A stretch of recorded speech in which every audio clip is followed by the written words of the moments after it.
জগন্নাথ বিশ্ববিদ্যালয়ের শিক্ষার্থীরা ৩ দফা দাবি তুলেছেন।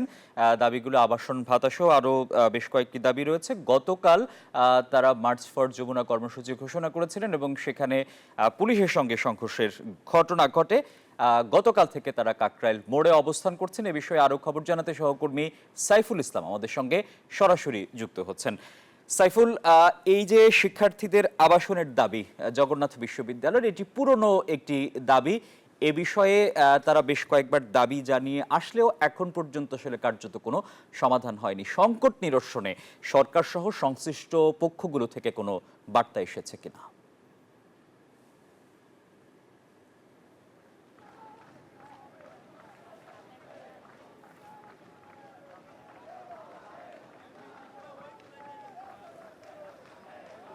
সাইফুল, আশা করছি আপনি শুনতে পাচ্ছেন আমাকে।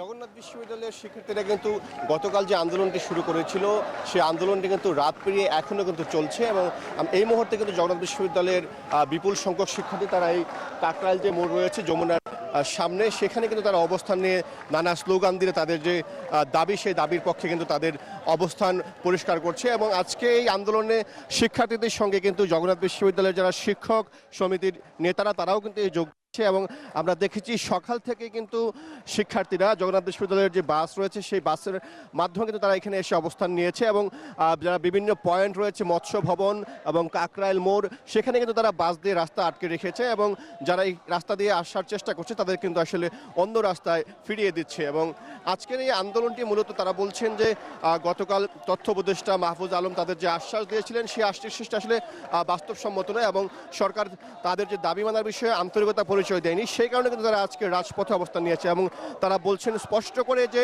যতক্ষণ না তাদের ৩ দফা দাবি মেনে নেওয়া হবে ততক্ষণ কিন্তু তাদের এই আন্দোলন চলবে। এবং তাদের এই ৩ দফা দাবির মধ্যে যে দাবিগুলো রয়েছে, অন্যতম দাবি সেটি হচ্ছে চলতি বছরের মধ্যেই কিন্তু তাদের যে বাজেট রয়েছে সেই বাজেটটি আসলে কোনো কাটছাট ছাড়াই বাস্তবায়ন করতে হবে এবং তাদের যে দ্বিতীয় ক্যাম্পাস করার কথা সেই দ্বিতীয় ক্যাম্পাসটির বাস্তবায়নের জন্য চলতি বছরেই কিন্তু একনেক থেকে তাদের সেই প্রকল্প বাস্তবায়নের জন্য তাদের যে অর্থ বরাদ্দ দিতে হবে।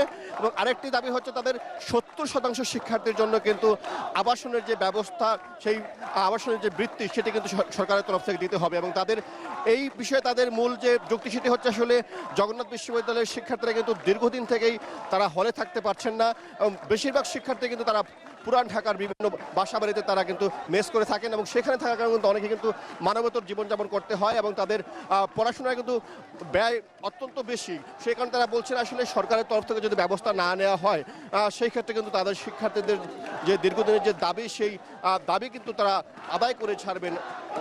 এবং আমরা লক্ষ্য করেছি আজকে এখানে কিন্তু শিক্ষার্থীরা মুহুর্মুহ স্লোগানের মাধ্যমে কিন্তু তারা তাদের দাবির পক্ষে তাদের যে অবস্থান সেটি কিন্তু জোরালো করছে। এবং আপনি জানেন যে গতকাল কিন্তু এখানে আসলে একটি সংঘর্ষের ঘটনা হয়েছিল, পুলিশ এবং শিক্ষার্থীর মধ্যে কিন্তু সংঘর্ষ হয়েছিল এবং সেখানে কিন্তু বেশ কয়েকজন শিক্ষার্থীও আহত হয়েছিল এবং কয়েকজন শিক্ষক আহত হয়েছিল। তারা বলছেন আসলে শিক্ষার্থীদের উপর এই ধরনের হামলা সেটি আসলে যে জুলাই আন্দোলন সে জুলাই আন্দোলনের বিরোধী এবং তারা বলছেন যে বর্তমান যে অন্তর্বর্তী সরকার রয়েছে সেই অন্তর্বর্তী সরকারের অন্যতম যে দাবিগুলো সে মানিয়ে নেওয়া সেই দাবিগুলো মেনে নেওয়া যৌক্তিক। কারণ তারা বলছেন যে আসলে গত ৫ আগস্ট যে সরকারের পতন হয়েছিল সেটি আসলে বৈষম্যমুক্ত বাংলাদেশ গড়ার জন্য হয়েছিল। সেজন্য তারা বলছেন আসলে বৈষম্য নিরসন করার জন্য জগন্নাথ বিশ্ববিদ্যালয়ের যে শিক্ষার্থীদের যে ৩ দফা দাবি সেই দাবিগুলো আসলে মেনে নিতে হবে।